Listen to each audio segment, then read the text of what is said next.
Hey everybody, it's Jen. Welcome back to the channel. Today we're going to talk about touring Europe on a cruise ship. Should you do a big ocean liner or should you do a river cruise? I have done both recently. I have some kind of strong opinions about which one is better, and I hope that by me sharing my experiences, it will help you decide, and you can maybe, I don't know, either get ready for your next big European adventure or maybe just dream about one, and I'm really glad that you're here. Okay, so I realize that I am one lucky girl because in the last 12 months, I have been both on a large cruise ship, the Disney Dream, on a European sailing. And I have been on a river cruise that started in Paris and was the Paris in the heart of Normandy itinerary with Viking Cruise Line. Full disclosure, the Viking trip, I was part of a PR group and they did comp my airfare and my cruise fare for that trip. I do, however, have some strong opinions, having experienced both in a fairly short period of time. And I've had several of you reach out and ask me which one I would recommend, specifically if it was your first time in Europe. So let's talk for a minute about the things that are the same, whether you're sailing on the ocean or whether you're sailing on a river. And when we say river cruising in Europe, that could be the Seine, that could be the Danube, that could be the Rhine. There's several different rivers that the cruise ships operate on. Now, obviously, there's a size difference, okay? But they both are the same in that the big benefit, especially for an American tourist, is that you have had that really long flight, you're in an unfamiliar place, and you can unpack and be in the same place the entire time. So in that regard of it being a floating hotel, both are exactly the same. Both are also the same in terms of having food that you're familiar with. There's no language barrier. All of your menus are going to be in English. All of the staff and the crew are going to speak English. All the excursions are going to be in English. And you're going to have all of that sorted for you, and you're not going to have to fret. Another big thing is a lot of you, if you have very severe food allergies, having a cruise line that there's not a language barrier and you know what you're getting into is very reassuring, because if you're out on the, in Paris and the streets and you don't know the language, that could be a very scary situation and not necessarily something that you want to have to deal with on vacation. So either choice here will achieve that for you. I personally love unpacking and just knowing I'm in the same place, even though I'm in a different port of call every single day in some cases, or every other day. The other thing that is the same between the big cruise liners and the river cruises, there are generally many excursions to choose from. In the case of Viking, their excursions, they have one included excursion every day and then other excursions you can choose from. Disney, you do have to pay for all the excursions, but there's a wide variety. And if you're into a large excursion or a smaller excursion, there's all different ways you can do that. You do want to plan them pretty far in advance with Disney. Viking, because it's far less people, there's a lot more openings last minute and things like that. But having really good excursions was true of both of my experiences. So that is the same in both regards. Customer service was very good in both regards, although I will say it's a lot easier to have more personalized service on a smaller ship, but Disney does great with customer service, and we all felt very, very safe, well taken care of. I would actually put the food kind of on par between both experiences. Obviously, with much fewer people, Viking was able to have a little bit better dining experience, but I would say the food was just about the same in terms of quality and presentation on both ships. So I wouldn't give one a huge edge over the other one in that regard, but obviously the bigger cruise ships have a lot more variety. So now that we've talked about what's the same, let's go into what's very, very different. Oh, and I should have said too, transfers are the same. Disney has great transfers. Viking had great transfers. Ease of travel, ease of making arrangements. I would say both were very, very similar. Now, let's get into differences. The most obvious difference is going to be in terms of the itineraries. Now, you're going to not have a lot of the same ports of call between a river and the ocean because they're different things. But you're also not going to have the same ports of call in that the river cruises are generally going into smaller villages, or like when we were docked in Paris.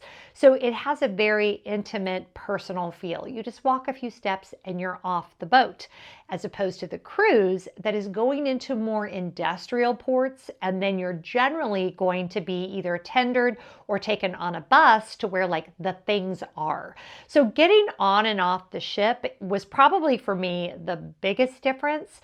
The big Disney ship I was on, I think holds like 2,300 people, and the river cruises generally hold less than 200 people. So just the sheer number of bodies getting on and off.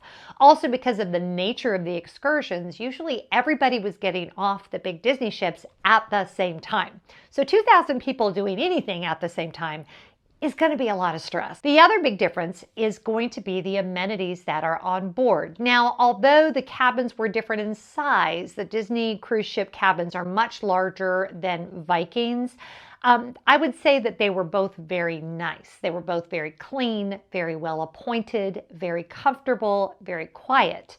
But the ships themselves, very, very different, because you've got on the larger cruise ships, you're going to have very high caliber Broadway style entertainment, multiple restaurants, multiple bars, a full spa, multiple pools, childcare, obviously. The list just goes on and on. Whereas Viking, which number one is adults only, so you're not going to have childcare. You're not going to have a pool, although some of the river cruises do have pools, and you're only going to have 2 restaurants to choose from, and they're both going to have the same menu. So you're just not going to have the variety.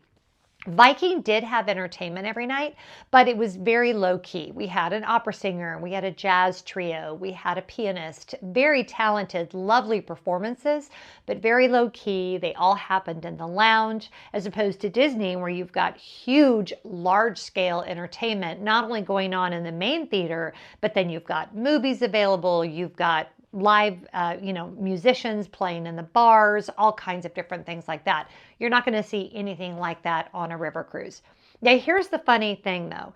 Even though you might think, well, that sounds way better, for me it wasn't. Because when I'm on a Disney cruise ship, I want to enjoy all of these things that I've paid for, the really high caliber entertainment, the bars, the nightlife, all the things.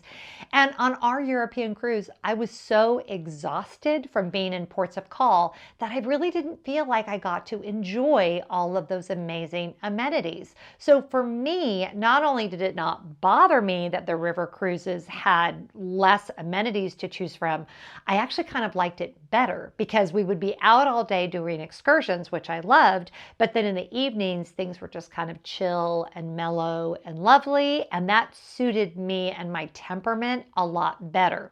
I love all the big entertainment, and I love all the wonderful restaurants, and I love all the wonderful bars, but I think I like those better when it is to the Bahamas or to the Caribbean and more of a resort vacation as opposed to a European vacation.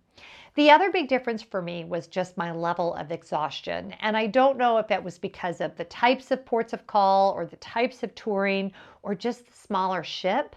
But on my European Disney cruise, I was exhausted to the point of there was a couple of the days where I was like, I'm not even sure this feels fun. I had a blast. I was with a wonderful friend. So obviously I had fun, but it was that kind of exhaustion where you just kind of are over it and you just kind of want to spend a day on the ship. We did have one day at sea, which was amazing, but it didn't feel sufficient. I didn't feel like I had enough rest time, as opposed to the river cruise, where because everything was just that much less stressful, I just had more energy. I felt like I slept better. I could enjoy the ports of call a lot more. So if that is the point of the thing, that's kind of a big deal.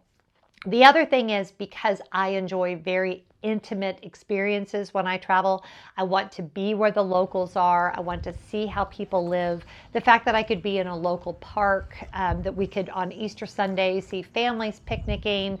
These are not things you're going to see in a port when you're in a huge port near Rome or in Santorini or Mykonos or whatever. It's just going to be people upon people upon people. And if that fatigues you, some of you that might energize you, not for me. For me, that really wears me out. Then the river cruise option might absolutely be something you want to look at. As far as cost is concerned, there's definitely, they're not hugely different in price, but this all depends on the time of year you go and all of those sorts of things.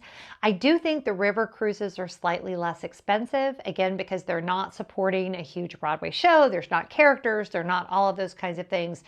And for me, for touring Europe, I'm going to choose, you probably could guess this from listening to this video up until now, the river cruise. I think that the itineraries are what's going to sell it for you one way or the other, because you can't do the same itineraries with both types of ships. But if you're wanting that floating hotel experience, if you want the all-inclusive parts of being on a cruise, and you want to be in Europe and you want to have a more interesting vantage point, in my view, I think you cannot go wrong with a river cruise. Now, Viking is the only company I've sailed with thus far. I do hope to experience a couple of other cruise lines. But moving forward, my cruises that are big ocean cruises will predominantly be Caribbean, Bahamas, maybe Alaska, and I'm going to save the intimate European towns for my next river cruise. I hope you enjoyed today's video. If you like videos about travel, travel organization, travel tips and tricks, as well as home vlogs and all the things, please subscribe. Make sure you hit that notification bell. And before I leave, I have to thank my patrons. Without them, this channel would not exist. You all are my core audience, and if you want to join us for only $5 a month, go to patreon.com/JenLefforge. You'll see exclusive videos, live streams, blog posts, and some surprises. Whatever you're doing, I hope you're finding joy, and I'll see you next time. Bye.